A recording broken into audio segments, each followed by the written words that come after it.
ဆိုကျမကိုပြုံးနေရပဲလို့အမြဲတမ်းပြောကြတာလား line မှာနေကြည့်ပြီးတော့လာကြတာလေဆိုတော့ကျမစိတ်တော့ကရောက်တာမရှိဘူးလားလို့မထင်ဘူးလားထင်တယ်မလားစိတ်တော့ကနေတိုင်းရောက်နေတာနေတိုင်းရှိတယ်လေလူမှာ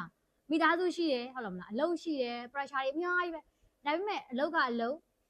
ကိုယ့်ရဲ့ကိုယ်ကိုယ်တာဘလို့မှမတူနိုင်ဘူး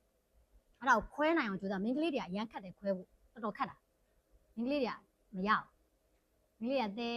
ဖို့ဖြောက်သွားနေတာယောက်ျားလေးတွေကဘူးလေးနဲ့ထည့်တာတဲ့ကြားဘူးလား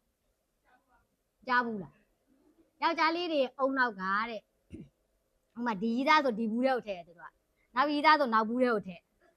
အဲ့လိုဘူးလေးနဲ့သူတို့ကသိမ်းတာသူတို့ဘူးထဲကိုဝင်တဲ့အချိန်မှာအဲ့ဒီခံစားချက်ကိုအလုပ်လုပ်ခိုင်းတာအဲ့ဆိုတော့သူတို့အမှသိရမလားဖအေးအုတ်ထုတ်တာနဲ့မေးတာနဲ့ခလေးထင်းတာတော့မတူဖအေးဆိုအရန်လွတ်လပ်တယ်ခလေးဘလို့ပဲဖြစ်သူကအဲ့အကြောင်းလေးပဲထိုင်နေတာမအေးဆိုဟဲ့ချော်လိုက်မယ်ပေးမယ်ဟဲ့မစားနဲ့လက်တုပ်ရတာနဲ့ဆေးရတာနဲ့မအေးရအဲ့လိုဖအေးနဲ့မတူသူတို့ယောက်ျားလေးတွေရဲ့သွားတဲ့အုံနောက်နဲ့သူ့ရဲ့စိတ်ခံစားချက်ကိုအဲ့လိုသွားတာမိန်းကလေးတွေကကြောက်မဟုတ်ဒီတဘူးထဲမှာအကုန်စုတဲ့မိသားစုလည်းဒီဘူးထဲမှာအလုပ်ကလည်းဒီဘူးထဲမှာယောက်ျားလည်းဒီဘူးထဲမှာခလေးကလည်းဒီဘူးထဲမှာ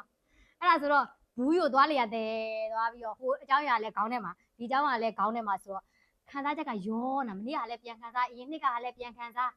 ဟိုရှင်းတော့ကလည်းပြန်ခံစားတစ်လတစ်ခါပြန်ခံစားတဲ့ကိစ္စတွေကလည်းရှိသေးတယ်တစ်လတစ်ခါလေးသိရမလားအရင်တော့အเจ้าနေပြန်ဆွာပြီးတော့ကျမပြောတယ်ဗျစိတ်ဆင်းရဲမရှိလို့ရှိရင်ညအเจ้าကပြန်စဉ်းစားပြီးစိတ်ဆင်းရဲဟာအဲ့တော့ငါစိတ်ဆင်းရဲခဲ့လိုက်ရတာဘာမှနောက်ဆုံးမရှိဘူးဆိုရင်ကိုရီးယားကကြည့်ပြီးမို့အဲ့ဒါအခုမိန်းကလေးတွေချင်းချင်းနည်းအဲ့လိုဖြစ်လားလို့မေးကြည့်ဖြစ်တယ်အကုန်လုံးတူတူပဲမဖြစ်တဲ့လူကတော်တော်ကိုရှားတယ်တော်တော်ယောက်ျားဆန်တဲ့လူပဲမဖြစ်ဘူးမိန်းကလေးဆန်တဲ့လူကတော့အကုန်ဖြစ်တယ်နော်အဲ့လိုဆိုအဲ့ဒါတွေကပုံမှန်လို့မှတ်လိုက်စိတ်ခံစားချက်တစ်ခုကိုထိန်းချုပ်ခြင်းပြီဆိုလို့ရှိရင်ဒါကပုံမှန်လို့မှတ်လိုက်ဒါဖြစ်မှာပဲဒါငါရဲ့စိတ်ခံစားချက်ဒါပုံမှန်ပဲယောက်ျားနဲ့မိန်းမယူထားလို့ရှိရင်ရန်ဖြစ်မှာကြီးသားထားရင်လည်းရန်ဖြစ်မှာယောက်ျားလေးနဲ့မိန်းကလေးစိတ်ကတူကြဘာကြောင့်မှမရှိဘူးခန္ဓာကိုယ်ချင်းလည်းမတူစိတ်ချင်းလည်းမတူလို့တာ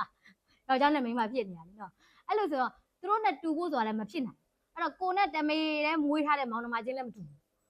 သူနဲ့မှမတူဘူးကွာကိုကကိုပဲအဲ့ဆိုကိုကိုလည်းသူများအပြည့်အဝနားလဲပြီးမယ်လို့ဘယ်တော့မှမမျှော်လင့်နဲ့တေးကြတယ်ကိုချစ်လုံးဟာလာကြီးရဲ့ဆိုယူရလို့ရှိရင်လည်းနောက်ဆုံးပိတ်မှာသူစားတာတောက်တာနေတာထိုင်တာအစမကြည့်တော့တာတို့မျိုးစုံဖြစ်တာပဲအဲ့ဒါဆိုအိမ်အောင်တွေတွေကအဲ့ဒါသိပြီးသားမသိရသေးတဲ့ကလေးတွေပြောတာ